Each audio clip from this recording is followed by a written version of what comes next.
Partai Umat vs PAN, siapa yang menang? Kejayaan suatu partai ditentukan oleh keberhasilan meraih suara rakyat di pemilihan umum. Pemilu paling dekat akan dilaksanakan pada Februari tahun 2024. Demi meraih suara sebanyak-banyaknya, partai politik telah melakukan berbagai manuver politik.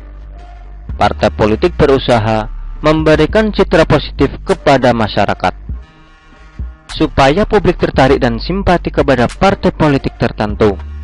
Persaingan parpol akan sengit, apalagi munculnya beberapa partai baru.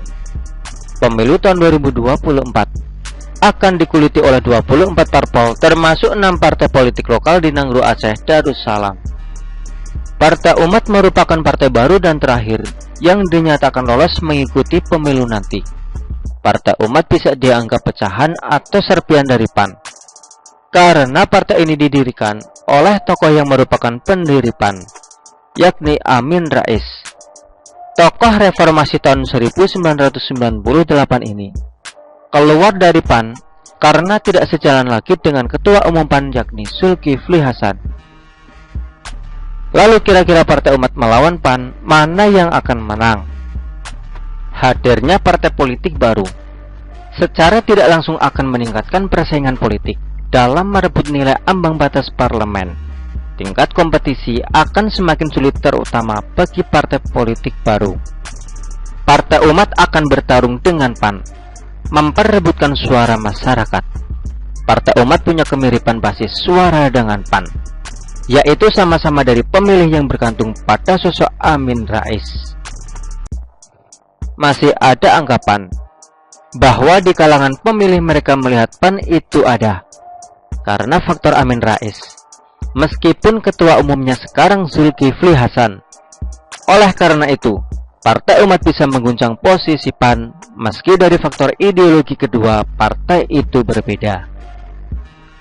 Selain bersaing sengit dengan parpol lain, Partai Umat menjadi ancaman baru bagi PAN karena kekuatan figur politik sangat penting dalam partai politik. Apalagi Amin Rais sama-sama sebagai pendiri kedua partai tersebut. Partai Umat bisa saja memperoleh limpahan suara dari pemilih PAN yang dulunya loyal terhadap Amin Rais. Meskipun porsinya sedikit, paling tidak bisa menguncang PAN.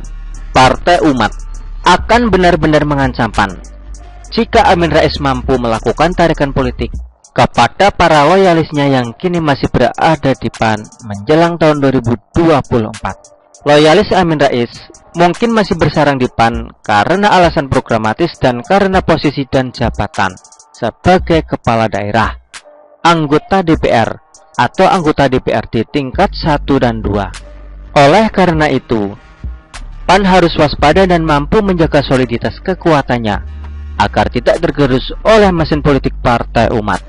Apalagi PAN tidak mempunyai figur yang dapat diandalkan sebagai penarik suara masyarakat. Berbeda dengan PDI Perjuangan yang mempunyai tokoh-tokoh besar seperti Megawati, Puan Maharani, Ganjar Pranowo, Tri Risma Harini, dan lain-lain, sehingga partai ini mampu menjelma menjadi partai besar. Partai Umat memang baru, tapi mempunyai tokoh seperti Amin Rais. Walaupun sekarang Amin Rais tidak sehebat dahulu, tapi sisa-sisa kejayaan Amin akan membawa dampak lumayan untuk raihan suara partai. Begitulah kura-kura. Artikel ini diambil oleh siwo.com dan ditulis oleh Adin. Bagaimana menurut Anda?